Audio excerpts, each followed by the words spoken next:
Hello everyone.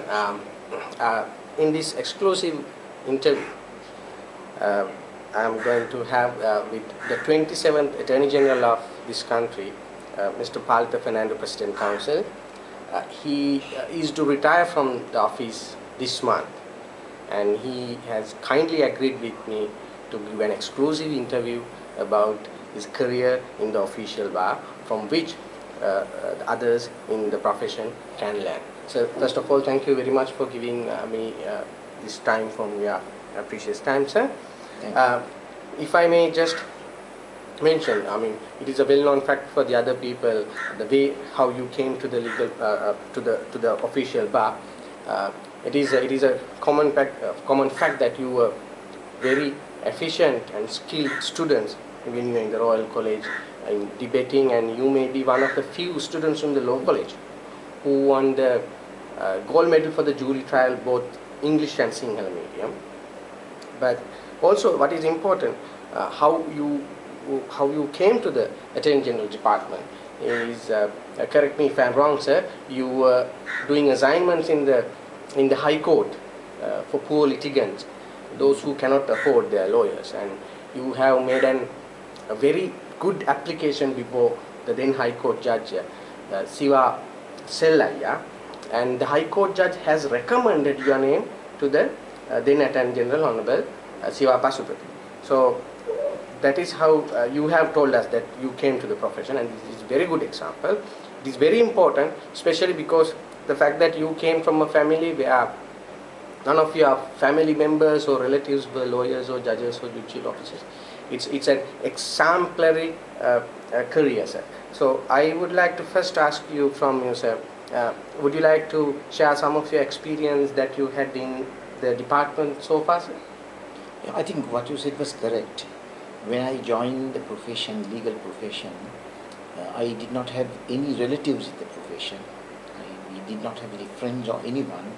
So I was the first person in my family to join the legal profession. In fact, when I decided to join the legal profession, that was because I wanted to do medicine, and I did my advanced level. I passed the advanced level examination, but then I did not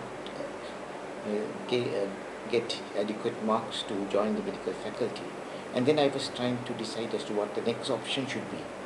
And I was told that I might do well in law because I had done debating in school. I had been the leader of both the Sinhala and English debating teams. And some of my teachers thought that I might do well in law. So I was advised to join the Sri Lanka Law College. But let me tell you that my parents were a bit hesitant because they had been advised by their friends that in order to do well in the legal profession, it is necessary that you have some sort of family background and support. But against all those odds, I was able to join the profession, and here I am now as the Attorney General. Yes, sir. I'm sure you were one of the best prosecutors. Everyone talking about you. You have remarkable ability, among other things, sir, especially to address the jury. And even I've been lucky to participate some of your lectures, and I was also one of your students out of thousands of students. You have taught to the students in the law college and the university for over 2 decades. But in the legal profession, when you start as a state counsel, then to the senior state counsel, deputy solicitor general, are there you must have thousands of experience. Would you like to share some of those experience you had in the court, from which other young lawyers can learn something? Yes, I think you referred to the fact that I was recommended to the department by the late Mr. Siva Sellaya, who was High Court Judge Nigambo. What happened was, I happened to appear before Mr. Siva Sellaya. I defended an accused in a particular case, and at the end of it, the accused pleaded guilty in the lesser offence, and I pleaded in mitigation. I can still remember Mr. Perera, who was seated in court. Immediately after I addressed court, told me that it was one of the best addresses that he has heard made in mitigation. And I addressed court, and at the end of it, Mr. Siva Sellaya called me and said that he would like to recommend me to the department. And he had told Mr. Siva Pasupati, who was a very good friend of his, that a young gentleman, young lawyer, appeared before him and that he could recommend him without any hesitation to join the Attorney General's Department, and that is how I joined the Attorney General's Department. Now you mentioned, Kamal, that I was the best prosecutor. I think that is not correct, because I think that it is an overstatement. I was one of the prosecutors of the Attorney General's Department, and I am sure there were many more before me, and there will be many more after me who will shine as prosecutors. In my case, throughout my career as a prosecutor in the Attorney General's Department, I did my duty. When there was a case, I did my best. I presented the facts as strong as I could. I never let anything go by default, but I never took a personal interest in a case. I was never overjoyed when an accused was convicted. I was only happy that I had done my duty. I never went after accused. If ever I thought that a witness was not speaking the truth, I never relied upon that witness, because I thought that relying upon that witness was something that I should not do as a prosecutor. I always feel a prosecutor should not take a personal interest in a case. In fact, when I came for the interview at the Attorney General's Department, one of the questions that Mr. Shiva Pasupati asked me was, he was the then Attorney General, as to why I thought that I should join the department. And I said, sir, I think as a prosecutor I did not take a personal interest in a case. I can present the facts before court objectively, and that is why I thought I should join the department. He was very impressed with it, and I saw that in his face, because he smiled. So I think that should be one of the most important things the prosecutor should have in the back of his mind. So, is that avenue still available for young lawyers today? Like if there's a young lawyer practicing in any of the court, if they are talented enough, can they have hopes to join the departments? I know now the competition is very high. Let me tell you this. When I joined the Attorney General's Department as a young Crown Counsel, as a State Counsel, when we joined, they were known as State Counsel. Before that, before 1972, they were known as Crown Counsel. I think the competition was less. And now I see that the competition is high, and also the workload is excessive. Workload has increased. To give you just an example, when I was a prosecutor, we never had more than 5 cases a week in any high court. In the High Court of Mathura, I can remember when I was prosecuting, we had about 6 cases a week. But I must tell you that today, young State Counsel are stretched beyond capacity. They have to appear in about 20 cases a day. And in addition to that, they have a workload to attend to the department. So what they are undergoing is something that I feel very sad about, because some of them have no free time, stressed with work. They do their best to do some good work, to give the best, but unfortunately they are stressed because the workload is so heavy, beyond what they can shoulder. So I think that is something that I feel sad about. But then any person who wishes to join the Attorney General's Department can do so. You don't need any family background. If you are competent, if you have done well, if you have a good track record, then you can join the department. But to those who want to join the department, let me give them a word of advice. It is absolutely necessary that you be ready for hard work. You should be ready for sacrifices. Sometimes personal sacrifices which you might think is not worth. Yet if you want to join as a prosecutor right now, a State Counsel either on the criminal division or the civil division, you need to be ready to do a lot of hard work. So now, since we are talking about your unforgettable experiences in the profession, I know you had exclusive practice, especially in the area of criminal laws, and you have appeared in number of jury trials. But nowadays there are only few jury trials. How do you see the difference of trying a criminal matter before a High Court judge instead of the jury trial? Which way do you prefer if you had the opportunity? It is a right that was available to all accused to be tried by his peers. Now in the Magna Carta this was raised, and this was included and highlighted. and that was a right to which people were entitled to be tried by their peers. Now this right was there, and accused were tried by jury before a High Court judge until the amendment to the Criminal Procedure Code, where the accused was given a choice. When we were young prosecutors, when a murder case or a rape case or any case before the High Court was taken up, it was heard day to day, because there is no way in which you can postpone a case before a jury. The jury trial must be concluded as early as possible, because the jurors are impaneled for a particular period, for 14 days. After that they have to be discharged. So any case that was taken up before a jury was heard to a conclusion. But today I see that cases are not taken up day to day whenever it is not a jury trial. Most of the cases heard before the High Courts today are non-jury cases heard before judges. Now, as a result of that, expeditious conclusion of cases has suffered. I know many cases which have been heard by several judges, several prosecutors, and one defense counsel appears until the conclusion of the case. Now, as the law stands today, the accused has a choice. In certain cases, the accused has a choice, and the accused can elect between a jury trial and a trial by judge. As a result of that, cases are delayed, cases are postponed. A murder trial during my time, that is when I was a prosecutor maybe in the early 80s till about the late 80s. By the 90s, I was out of the prosecution, I was in the Court of Appeal, but those days, unless I went for a special prosecution, those days the murder trial did not last for more than 3 days. 1 week is the most. But today, I'm sad to tell you that there are cases, murder trials, which have dragged on for more than 3-4 years. So that does not go well for murder trials or for law enforcement.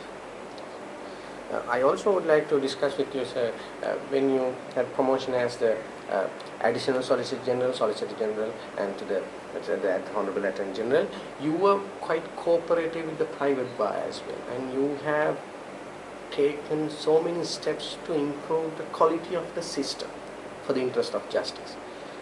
I can remember one instance that you specifically advised the state councils, whenever from a private bar, if a lawyer appears in the criminal court, if the lawyer appears and says that I appear with so and so absent accused, not to object to that.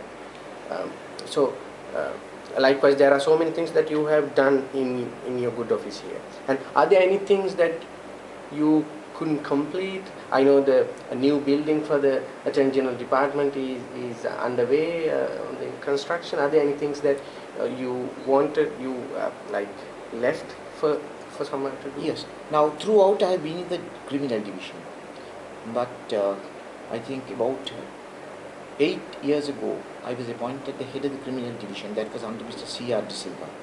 When Mr. C.R. De Silva was the Attorney General, or even before that, I think, I was appointed the head of the criminal division. I'm not too sure about the date, but it was during Mr. C.R. De Silva's time or just before that. When I was the head of the criminal division, one thing that I concentrated upon was to conclude cases as early as possible. Now, Kamal, I have written, I published a collection of short stories, and it is titled Attorney General's Advice Not Received Yet. That was because there was something that bothered me always. I thought that we ought to conclude these cases as early as possible. I think we have to combine our efforts in order to accomplish this task. The judiciary, the Attorney General's Department, the private bar, all of us should work together. We should be single-minded in our quest. What we need to do is to see that the law enforcement machinery is made as efficient as possible. So I have told my officers that we should cooperate with the unofficial bar. We must treat them as equals. We must treat them as friends. We must always try to assist them in a legitimate way within limits. Now, the thing that you referred to was where it was brought to my notice that when a member of the unofficial bar comes to court and then mentions to court that he was appearing for an accused who was absconding, I was told that State Council used to object. I told the State Council that they should not object, because When a member of the bar from the bar table makes a statement and states that he has instructions to appear for an accused who is not present in court, court and the prosecutor should take it. Because we expect members of the bar to speak the truths when they speak from the bar table, in the sense that they would not inform court that they have got instructions when they have not got instructions. But if in fact they had not got instructions and they have come to court and informed court that they have got instructions, that's a matter to be dealt with by court and the bar council, maybe the Supreme Court. As a prosecutor, we have no business to object to a lawyer who says he's appearing for a client. That is what happened. In addition, I must tell you, I always made it a point to meet any attorney at law who wishes to meet this Attorney General, or even when as a DSG, if there was an attorney at law who wanted to meet me on some professional matter, I always accommodated. Because I think that cooperation between the official bar and the unofficial bar is absolutely necessary. There might be a problem an attorney at law is facing, which he cannot handle alone. Now let me tell you, there are certain instances, certain people have come to me with problems. Now unfortunately, we are not entitled to meet members of the unofficial bar. Members of the public. A member of the public, if he has a problem, he can't meet the Attorney General or any officer of the department. That has to be done through an attorney at law, or he can write a letter to the Attorney General mentioning the problem that he is faced with, seeking redress. Now such things are sometimes severe problems for them, enormous problems which they are faced with. But for me as Attorney General, it's only a matter of a telephone call, because there might be a situation which I can correct or bring to the notice of the authorities by way of a telephone call. So I have always encouraged. In the department, we have a section called the People's Petitions Division, that's called the Mahajana Petsa Manshya, where a member of the public can just write a petition to the Attorney General, and the Attorney General will look into that and then grant any relief that could be granted. So that I think I did always throughout my career. I am happy about it, I am proud about it, that I was able to have that very close connection with the members of the unofficial bar. But then we have to act firm. We cannot grant all the relief that the unofficial bar seeks. But then we will do what is possible and we will give them proper hearing. Now as far as the official bar is concerned, I tried my best to give whatever possible relief. One of the things that bothered me for a very long time is that we did not have enough space. Space is a big problem in the Attorney General's department. Our officers are working under trying conditions. If you go around, you will see in some of the rooms how congested they are. The environment is not conducive to good work. So I have been able to go into this matter, speak to the authorities, His Excellency the President. I personally spoke to him, and then I was able to the Treasury, and also to the UDA. I must also mention the UDA, Urban Development Authority, and we got a block of land allocated to the Attorney General's department. That's a 65 perch block of land, close to the Supreme Court. Close to the Supreme Court, and we have now got the plans drawn and approved. We are planning for 25 years ahead. We have assessed the number of officers that we would have in another 25 years, and we have catered for all their necessities. So we're going to give them the facility, an 8-story building. Money has been passed and the building plans have been made. But unfortunately, all that I could do during my tenure of office was to have the foundation stone laid, not beyond that. But I hope that my officers will take up from where I have left, and then not let it become an elusive dream of an unattainable target. I hope that they will accomplish the target. I don't want to go there.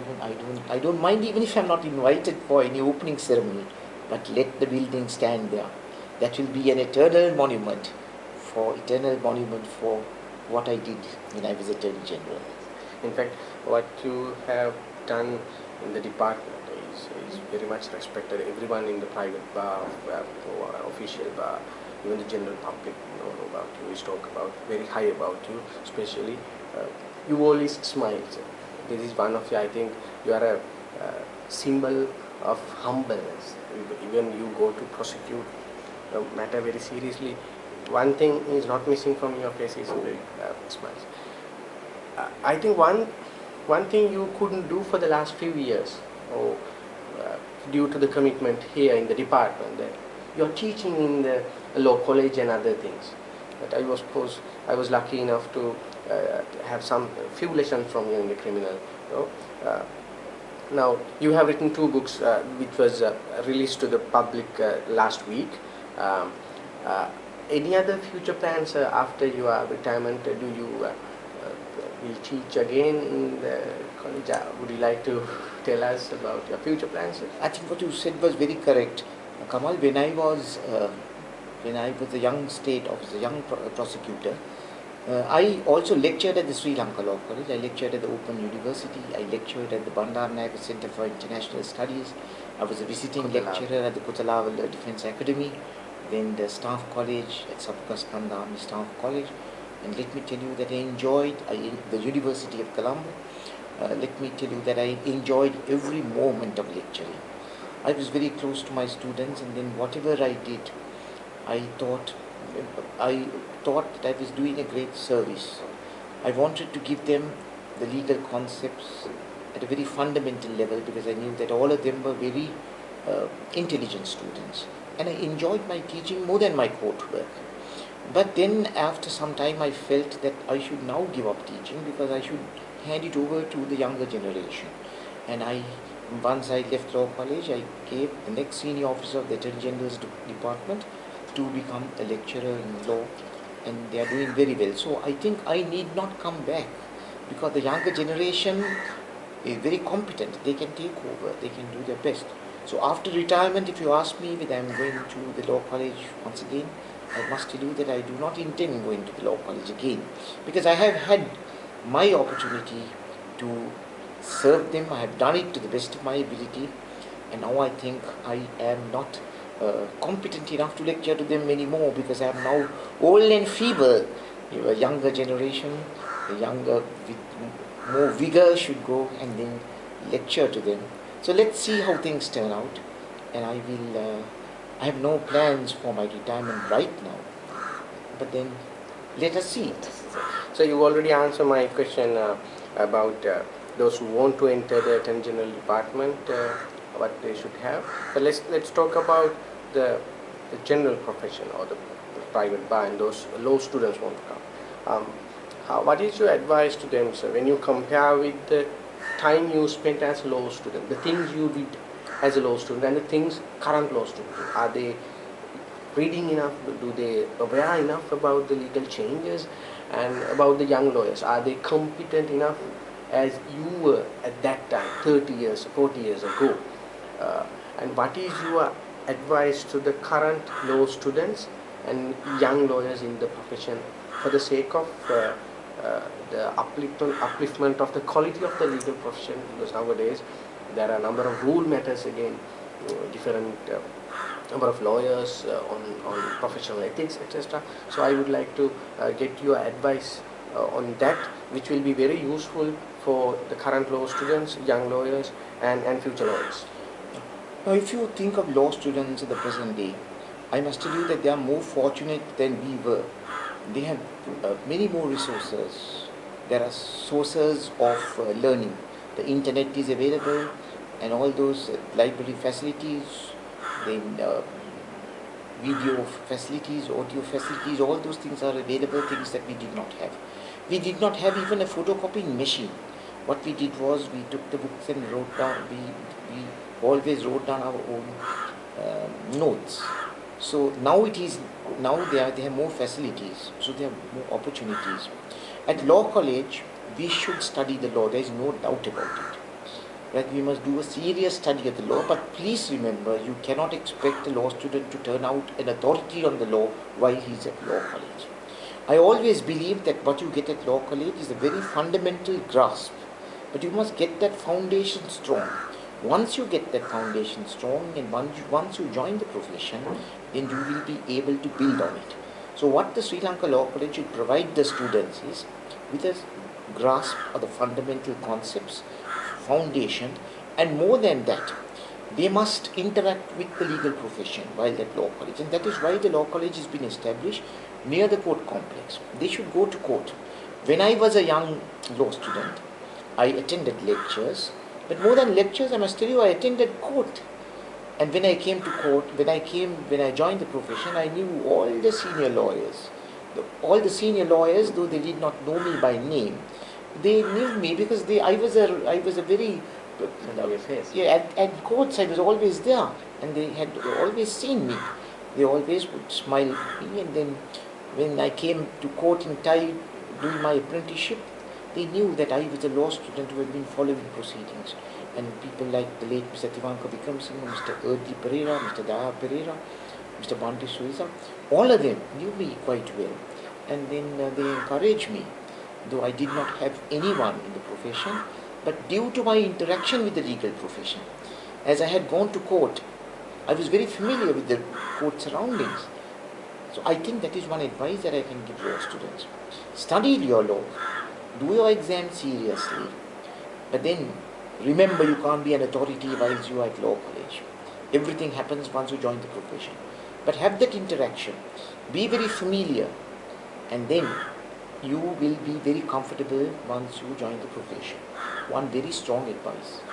But most of them are very conversant in the English language. Some unfortunately are not due to any fault on their part. Some of these young students, especially from the outstations, they are not conversant in English. They have learned English with a lot of effort. Now, I must tell them that they should learn the English, and that is not difficult. It's not impossible. They can learn English because they speak English always. Learn the English language because most of the books, then these NIP law reports and Sri Lanka law reports, all reports are English. We have to refer to English decisions. We have to refer to South African, Indian, and even sometimes American. And all those are English. Proceedings before the superior courts are in English. So learn your English. Don't be reluctant to learn your English. If anyone tells you that English is not necessary, that is a lie. English is necessary. And English will open the doors to you out of this country. English is an international language, so make use of it. And that is the advice that I can give them. Thank you very much, sir. Thank you very much for your valuable time giving us on these very busy days for your time in the office, and I greatly appreciate for that, and I wish you all the best for your future endeavors. Thank you very much, and let me wish you also all the very best. You are one of my students, and I see that you are taking a lot of effort and you are doing very well. Thank you very much. Thank you, sir.